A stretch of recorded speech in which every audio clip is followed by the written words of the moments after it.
즐거운 파수대 분석과 비평 시간입니다. 많은 형제자매들이 참석하셨군요. 이제 곧 분해를 해야 할 것 같습니다. 워치타워 성원들이 계속 탈증인으로 넘어오고 있습니다. 우리가 잘하는 건지 워치타워가 못하는 건지 헷갈리지만 어쨌든 좋은 현상으로 보입니다.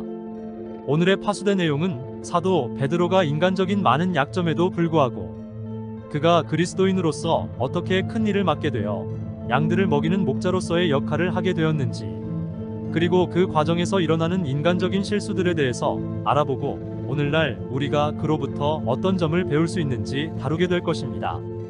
먼저 배경이 되는 성구들을 낭독하겠습니다. 누가복음 5장 5절에서 10절까지입니다. 누가 낭독해 주시겠어요? 네, 이수빈 자매입니다. 5절. 시몬이 대답했다. 선생님, 우리가 밤새도록 애썼지만 한 마리도 잡지 못했습니다. 그러나 말씀하신 대로 제가 그물을 내리겠습니다. 6절. 그들이 그렇게 하자 물고기가 매우 많이 잡혀서 그물이 찢어지기 시작했다. 7절. 그래서 그들은 다른 배에 있는 동료들에게 손짓하여 와서 도와달라고 했다. 그들이 와서 고기를 2배에 가득 채우자 배가 가라앉기 시작했다. 8절. 이것을 보고 시몬 베드로가 예수의 무릎 앞에 엎드려 주여, 제게서 떠나 주십시오. 저는 죄 많은 사람입니다 하고 말했다. 9절. 그들이 잡은 물고기 때문에 베드로도 그와 함께 있던 사람들도 몹시 놀랐던 것이다. 10절. 또한 세베대의 아들이며 시몬의 동료인 야고보와 요한도 몹시 놀랐다. 그러나 예수께서 시몬에게 말씀하셨다. 더는 두려워하지 마십시오. 이제부터 당신은 사람을 낚는 어부가 될 것입니다. 오늘은 뒷좌석에 앉으신 순서대로 앞으로 거슬러 해설해 주시기 바랍니다. 1항부터 시작하죠. 1항. 정서원 자매입니다. 베드로는 밤새도록 고기를 잡으려고 노력했지만 한 마리도 잡지 못했습니다. 이때 그 광경을 보던 예수께서는 베드로에게 깊은 데로 가서 고기를 잡으라고 알려주었습니다. 그러자 베드로는 고기가 잡힐 것이라고 생각하지 않았지만 한번 해보자는 생각으로 그렇게 했을 것입니다. 그러나 전혀 예상 외로 엄청난 물고기가 잡혀서 그물이 찢어질 정도였습니다. 베드로는 그것은 기적이라 생각했을 것입니다. 여기서 기적이란 것은 있을 수 있으나 매우 드물게 일어나는 것을 의미하는 것이지 예수께서 초능력을 행사했다는 것을 의미하지 않습니다. 예수께서는 아마 물고기가 모여있는 곳을 그의 통찰력으로 추리했을 것입니다. 2항으로 넘어가겠습니다. 2항. 석상윤 형제입니다. 베드로가 개정역에서는 죄인, 즉 어시너라고 표현되었으나 신세계역은 죄로 가득 찬 인간, 어심펄맨이라 표현되었습니다.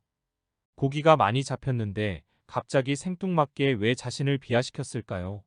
그것은 1항에서 살핀 것처럼 그와 예수와의 사이에서 엄청난 인품의 차이를 느꼈기 때문일 것입니다. 3항 계속하시죠. 3항. 최나윤 자매입니다. 어떤 학생이 수학 문제를 풀다가 계산에서 자꾸 틀리는 것을 어떻게 해야 할까요? 라고 선생님에게 질문해 왔습니다. 그때 선생님께서 이렇게 말씀하셨습니다. 인간은 실수를 하는데 신은 왜 완벽할까?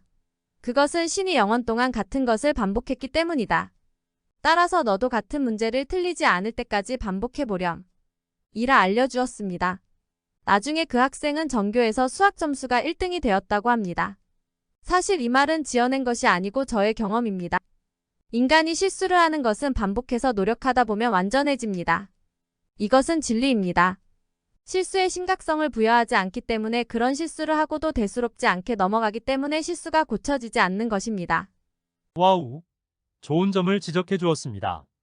오직 반복만이 완전하게 하는 비결이군요. 다음 4항입니다. 4항. 이강민 형제입니다. 베드로가 자신을 죄로 가득 찬 사람이라고 표현했다고 해서 진짜 그를 죽어야 할 만큼 큰 죄를 지은 사람으로 취급하는 것은 옳지 않습니다.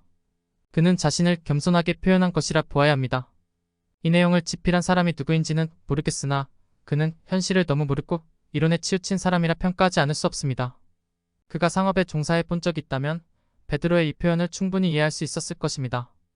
파수대를 집필하는 형제들이 현실과 절연된 상아탑 속에서 이론만을 연구하는 사람들이라는 것이 사항에서 여실히 드러납니다.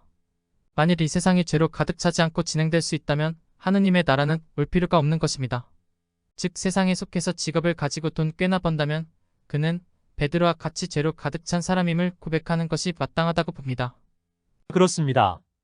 우리가 세상에 속해서 돈을 버는 한 죄를 달고 다니죠. 5항으로 넘어갑니다. 5항. 고정의 자매입니다. 베드로의 기억에서 사라지지 않는 것은 예수가 보여준 기적이나 영광 그 자체가 아닙니다. 그러한 것들을 통하여 예수가 보여준 진정한 사랑이며 친구로서의 부드러운 형제 애정이었습니다. 네 감사합니다. 6항 해설해 주시죠. 6항 남상훈 형제입니다. 이빨이 없으면 잇몸으로 산다는 말이 있습니다. 예수께서 그들의 선생으로 지상에서 활동하실 때에는 그들은 그냥 순종하기만 하는 수동적 자세에 머물러야 했지만 선생이 없는 그들에게는 이제 스스로 주체가 되어야 했기에 책임감을 느낌과 동시에 생각과 품성과 행동에 있어서 더욱 발전해야 할 필요를 느꼈을 것입니다. 7항. 베드로에게 어떤 기회가 주어졌습니까? 7항. 이미정 자매입니다. 베드로에게 세 번째로 나타난 예수께서는 나를 사랑하는가를 세 번이나 물음으로써 베드로의 할 일이 무엇인가를 분명하게 암시해 주고자 하였습니다. 그는 이것보다 나를 더 사랑하느냐? 라는 물음은 무엇을 의미합니까?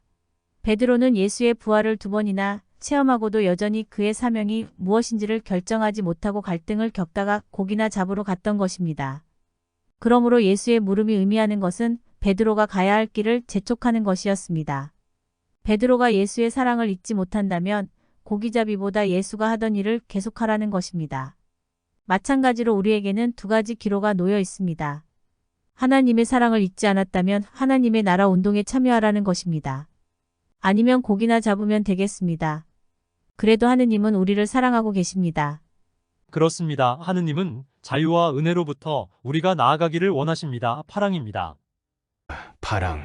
최경백 형제입니다. 갈라디아서 2장 14절입니다. 나는 그들이 좋은 소식의 진리와 일치하게 걷지 않는 것을 보고 그들 모두 앞에서 게바에게 말했습니다. 당신은 유대인인데도 유대인처럼 살지 않고 이방 사람처럼 살면서 어째서 이방 사람들은 유대인의 관행에 따라 살게 하려고 합니까? 이처럼 베드로는 주위의 눈치를 보고 그때 따라서 기회주의적으로 행동하려는 약점을 보였습니다. 그렇죠. 우리도 흔히 그렇게 되려는 경향이 있습니다.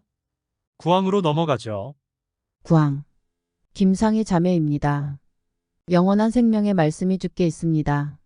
라는 말로 볼 때 베드로는 영적 인식이 탁월했다는 것을 알 수 있습니다. 그런데 그림의 베드로의 머리색은 희끗하게 표현해야 합니다. 베드로와 예수의 나이 차는 제법 나는 걸로 알고 있습니다. 네, 그림이 좀 이상하군요. 10항. 박노식 경제입니다. 바수대 해설은 너무 글자에 치우친 해설인 것 같습니다. 예수께서 베드로에게 나타난 것은 정확히 사실적으로 표현하면 상상입니다. 성서에 기록된 모든 예언이나 계시들도 모두 상상입니다. 그것은 사실이 아닙니다. 하지만 그러한 상상들은 진실한 믿음에 근거하고 있었기 때문에 사실과 동일시되는 힘이 있었던 것입니다. 예수께서 베드로에게 나타난 세 번의 부활 체험 역시 베드로의 상상에 기인한 것입니다. 예수로부터 받은 인상이 너무나 강했기 때문일 것입니다. 그리하여 그러한 환상 또는 상상은 시간이 흐르면서 사실적인 이야기로 꾸며진 것입니다. 그러나 이것이 꾸며진 이야기라고 해서 성서의 진실성이 훼손되는 것은 아닙니다. 성서의 많은 부분들은 모두 이처럼 꾸며진 이야기입니다. 그러므로 우리는 성서를 문자적으로 이해하려는 것이 아니라 의미론적으로 이해해야 합니다. 문자적으로 주장하는 일부의 사람들 때문에 성서의 기록을 가짜라고 폄훼하게 되는 것입니다. 성서를 보는 관점을 설명해 주셔서 감사드립니다. 다음으로 넘어가죠. 11항. 추미애 자매입니다. 형제의 말씀에 동의합니다. 또 파수대 해설은 워치타워 사업에 유리하게 해설을 하고 있습니다. 언제나 본문을 원론적으로 먼저 알게 해야 하는 것이 순서인데도 불구하고 원론적인 의미를 생략한 채 그들의 영업활동에 적용하려는데 급급합니다. 오직 워치타워, 오직 정말 오직 영업이죠. 12항 남경호 형제입니다. 12항에서 진리의 길이라는 표현을 사용하였는데 이 진리의 길을 바람의 방향 같이 바뀌는 워치타워 가르침과 동일시하고 있습니다. 그냥 솔직히 중앙장로회의 일시적인 결정이라고 말해야 할 것입니다. 워치타워 조직에서는 진리란 말을 남발하는 경향이 있죠. 넘어갑니다. 13항 송다현 자매입니다. 호르스트는 하일 히틀러 라고 몇 번 외친 적이 있었지만 부모가 그를 야단친 것이 아니라 그를 위해 직접적으로 워치타워 교리에 충실하게 행동함으로써 아들을 충실한 워치타워 일꾼으로 만들 수 있었다고 합니다. 이것은 모든 종교에 공통적으로 적용되는 원리입니다. 자녀를 부모가 믿는 종교를 믿게 하기 위해서 언행이 일치해야 하는 것이며 표리부동해서는 안 된다는 것은 당연합니다. 그렇습니다. 부모의 영향이 아주 중요하긴 하죠. 14항 박건영 형제입니다. 베드로는 예수의 부활을 2번이나 체험하고도 회의에 빠진 가운데서 낙담하여 풀이 죽은 채 고기나 잡으러 바다로 나갔습니다. 그는 바다에 그물을 치면서 허탕을 치자 다시 그물을 던지면서 처음으로 예수를 만날 때 그에게 하던 말이 환상으로 오버랩되었습니다. 그의 귀에는 그물을 배 오른편에 던지라 라는 말이 들려왔습니다. 그는 주 예수의 사랑을 잊을 수 없던 것이었습니다. 그리하여 마침내 그는 어부회의를 벌이고 예수의 하던 하느님의 나라 운동을 이어받기로 결정한 것입니다. 우리가 하느님의 나라 운동을 하는 동력은 그분의 사랑입니다. 하느님과 이웃에 대한 사랑이 없이는 하느님의 나라 운동에 참여할 수 없으며 따라서 하느님의 나라는 오지 않습니다. 그러므로 우리를 진정으로 연합하게 하는 힘은 하느님의 사랑인 것입니다. 그렇습니다. 하느님의 나라의 으뜸가는 속성이 사랑입니다. 다음은 손자매 차례인가요? 15항 손혜린 자매입니다. 호르스트 헨첼이 받은 돈 봉투에 대한 해석을 잘해야 합니다. 그가 받은 봉투는 단순히 그가 어려운 상태에서 파이오니아를 하려고 하기 때문이 아니었습니다. 그가 어린 시절에 그의 어머니는 끌려가 감옥에 있어야 했고 아버지는 군에 복무할 수 없다는 이유로 사형을 당했습니다. 또한 그는 12년의 형을 받아 6년을 감옥에서 보내야 했습니다. 이 내용이 지금 보시는 화면에 나오고 있습니다. 따라서 그의 사정을 잘 아는 형제가 몇 달치 생활비에 해당되는 돈을 순감을 통해 임명으로 준 것입니다. 그러므로 단순히 가난한 가운데서 파이오니아를 하면 물질적 혜택이 기적적으로 발생하리라고 기대하는 것은 착각입니다. 그의 부모 2분의 워치타워 교리에 대한 충절은 한편으로 우리를 숙연하게 한 것은 사실이지만 그렇다고 워치타워의 방향이 전부 옳다고 보아서는 안 됩니다. 그들은 충실하고 슬기로운 종이 아니라 악하고 게으른 종입니다. 하지만 명색은 분명히 예수 그리스도의 종인 것은 맞다고 봅니다. 네, 호르스트 헨첼 형제의 동영상이 나와 있습니다. 마지막 항입니다. 16항 이준석 형제입니다. 베드로의 태도는 결코 부정적인 것이 아닙니다. 우리는 우리의 모든 것을 내려놓고 우리 자신이 하느님 앞에 합당하지 않다는 사실을 인정하고 부족하지만 오직 하느님의 뜻 안에 살겠다는 다짐이 필요한 것입니다. 이 세상은 매우 이기적이며 따라서 세상의 모든 상행위는 사기적이거나 사기에 가까운 것들이며 공권력은 암묵적으로 그 사기에 동조함으로써 그들의 검은 탐욕을 채우려고 합니다. 그러므로 우리는 이 세상에 속해 있는 한 베드로처럼 죄로 가득 찬 자이며 하느님 앞에 떳떳하지 못한 것입니다. 그러나 그러한 우리 자신들을 인정하고 우리가 하느님의 나라에 합당하지 못하다는 것을 온전히 인식할 때 하느님께서 우리를 부르시어 연합하게 하실 수 있으며 그리스도인 경제 공동체를 결성하여 하느님의 나라를 오게 하는데 미력이나마 봉사할 수 있게 될 것입니다. 네, 이제 전체적으로 몇 가지 질문을 통하여 내용을 요약하겠습니다. 1. 베드로는 어떤 약점들을 극복해야 했습니까? 흑마녀 자매입니다.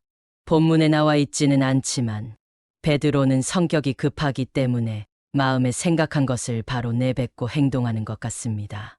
물고기가 많이 잡히자 바로 꿇어 엎드렸다든지 그가 내가 누구라고 생각하느냐라는 예수의 질문에 당신은 그리스도요 살아계신 하나님의 아들이라 고백한다든지 다른 사람은 다 예수를 버려도 자기는 안 버린다고 큰 소리친 것을 보면 그렇게 추리됩니다.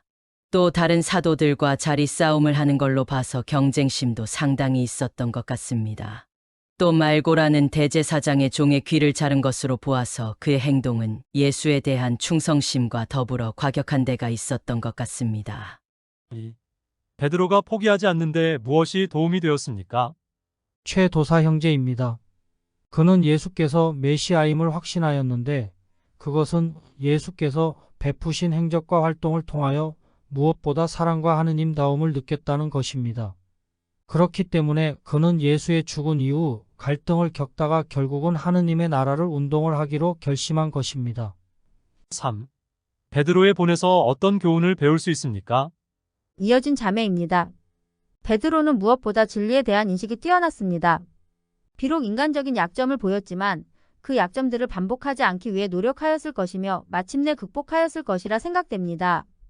왜냐하면 그는 그의 서신인 베드로 후서 1장 4절에서 신의 본성에 참여하는 자가 되게 하려는 의도로 말하기 때문에 자신이 먼저 하나님의 거룩함에 달하기 위해 노력한 것으로 보입니다. 4. 오늘 파수된 내용에서 가장 기억에 남는 점은 무엇입니까? 심세훈 형제입니다. 저는 베드로가 예수의 부활을 세 번째로 체험하는 장면이 가장 기억에 남습니다.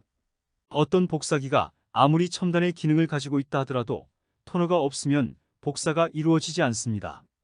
예수께서 가르친 복음이 많은 사람들에게 복사될 수 있는 근거는 그가 가진 사랑의 토너 때문입니다. 베드로는 예수께서 돌아가시고 그는 2번이나 예수의 부활을 체험하였다곤 하지만 여전히 시리에 빠져 있었습니다. 이것은 그의 부활 체험이 다른 예언이나 계시처럼 상상에 근거한 것이라는 것을 알 수 있게 합니다. 그러다 그러한 무기력을 극복하기 위해서 원래 직업이었던 어부로서 고기나 잡으러 가야겠다고 자리에서 일어나 바닷가로 갔습니다. 그러나 그는 예수를 처음 만나 그에게 하던 말씀이 사라지지 않습니다. 저만치 떨어져 이곳에 그물을 쳐라 라는 목소리가 들려오는 듯합니다.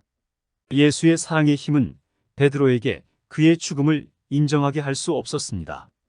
그러자 다시 예수께서 가까이서 목소리가 들려옵니다. 시몬아, 내가 고기 잡는 일보다 나를 더 사랑하느냐? 주님을 더 사랑합니다. 그러자 주님은 다시 묻습니다. 시몬아, 내가 고기 잡는 일보다 정말로 나를 더 사랑하느냐? 주님을 더 사랑하지요? 예수께서 다시 묻습니다. 시몬아, 내가 고기 잡는 일보다 진짜로 나를 더 사랑하느냐? 주님께서 아십니다. 그러자 예수께서 말씀하십니다. 내 양떼를 먹이라. 이 장면은 베드로가 예수의 사랑을 기억하며 바닷가에서 과거의 장면이 오버랩되면서 예수의 사명이 자기에게로 복사되고 있는 것을 묘사하는 것입니다. 사랑은 모든 것을 초월합니다. 하나님의 사랑은 인간이 생각하는 인과응보를 뛰어넘습니다. 사랑은 결코 돈과 바꿀 수 없습니다. 우리가 하나님의 사랑을 느끼고 있다면 예수의 사랑이 베드로에게 하느님의 나라 운동을 복사시키는 것처럼 우리에게도 복사되어 전달될 것이라 생각합니다. 유익했던 파수대 분석과 비평 시간을 마무리하고 다 함께 일어서셔서 찬송 78장 하느님의 사랑을 부르고 양재기 형제의 기도로 마치겠습니다.